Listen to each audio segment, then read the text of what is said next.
இந்த ஆளு கொடூரமான விஷத்தை தரையில தூவி விட்டுட்டு இருக்காரு. ஏன்னா அவரோட பையனோட பாடியை எந்த ஒரு நரியை சாப்பிடக்கூடாதுன்னு சொல்லிட்டு அதுக்கப்புறமா அவர் அங்கேருந்து கிளம்பிடுறாரு.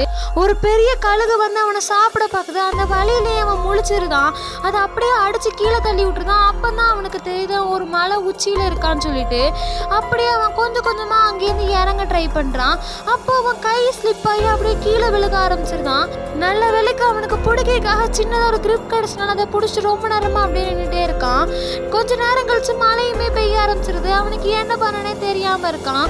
அவன் கை வலி தாங்க முடியாம இருக்கிற நேரத்துல தான் கவனிக்கிறான். மழை பெஞ்சதுல கீழே தண்ணி அப்படியே ஆறு மாதிரி ஓடிட்டு இருக்கு.